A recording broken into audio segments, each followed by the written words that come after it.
Hello my dears, today I want to show you how you can do well on your line graph.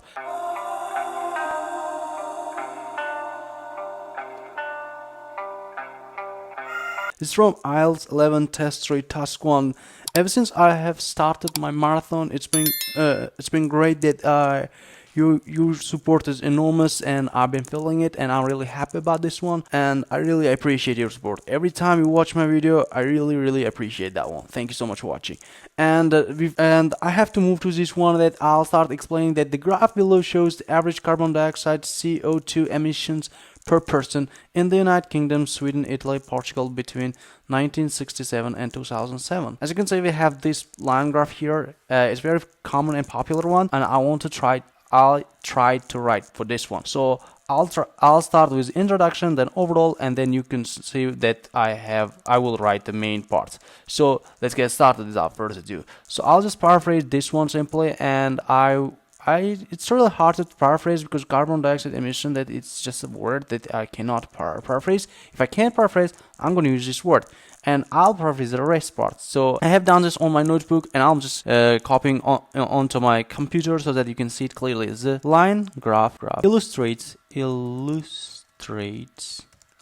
average CO2 emissions per individual in 4 European countries. As you can see, we have 4 European countries registered in this way from 1967 to 2007. I just tried to change the way they're written here between, but I wrote here from 1967 2007, and here I just shortened it up, and I did like in 4 European countries. That's all about it that we have done with our introduction. Now I'll move to overall. As you can see, that these two went down while these two went up. So I'm going to talk about this one obviously because this is the main part that we can understand and clearly. So I'll talk by saying that overall, the rates in the UK and Sweden decreased over the 4 decades. I'm just giving an overview because overall, of course, Sweden increased a little bit, but it kept decreasing after that for decades. While the figures for Italy and Portugal, as you can see that I mentioned all 4 countries. However, I didn't spend any time writing these ones. I didn't waste any writing time and anything, that I just shortened it up, and here I have all 4 here, so it's clear for the examiner to see as well. Rose significantly. I used the adverb here for this one because they rose significantly, that's for sure. So now I'm gonna write body parts. So the average CO2 emissions per person was the highest in the UK, despite a decline from about 11 metric tons in 1967 to approximately 9 in 2007. Well, here you can see it's written tons, but here it's saying it's incorrect word. However, we don't pay attention to this one much. And please pay attention that you have to explain it as if you explain to a little child. So make it clear as much as possible.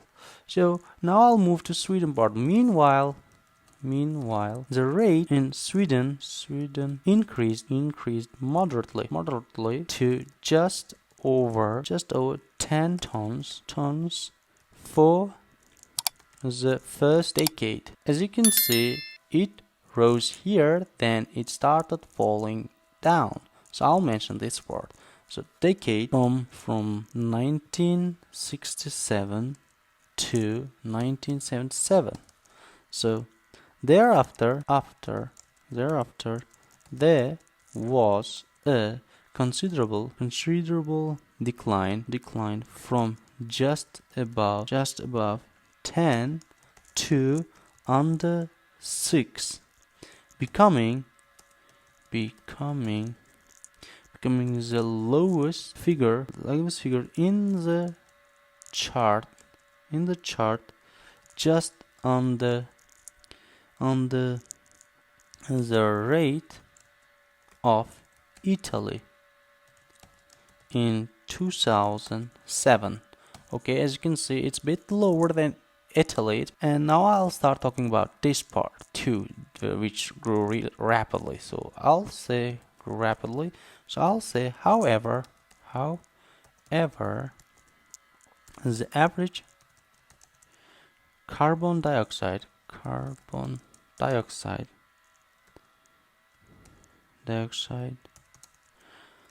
emissions per individual in Italy and Portugal experienced a rapid growth from over 4 to under 8 and from 2 to above 5 between sorry about this, I made a mistake here, between 1967 and 2007 respectively. So that's what we described clearly here. It was easy, it was simple, that we could write it gradually. So anyway, thanks so much for watching. That we didn't do anything much here, I just explained what is happening in the graph, and you can write it perfectly. I'm sure about this if you know the grammar and if you know the vocabulary here. And I tried to write in a different ways, and yeah, we could have used this ones in a noun version, and yeah, I'll try to change in the other videos. And still, I'm really happy about this process, and as you can see that it's not really tricky as long as you follow some simple rules and practice at home and learn vocabulary. So by the way, the book that is really helping me, it's IELTS Journey 7+, and I highly recommend this one, IELTS Writing Task 1. I highly recommend for you to read this one. If you have watched so far, you are a hero, obviously. I'm really happy about that one. And please mention me that you have watched this far. That would be so great, honestly. And yeah, tomorrow I'll post another video, and tomorrow I'll keep posting that until I apply for an IELTS exam, and I will reveal what score I got for you, my dears. Thanks so much for watching. Don't forget to subscribe, and as always, see you next time. Bye.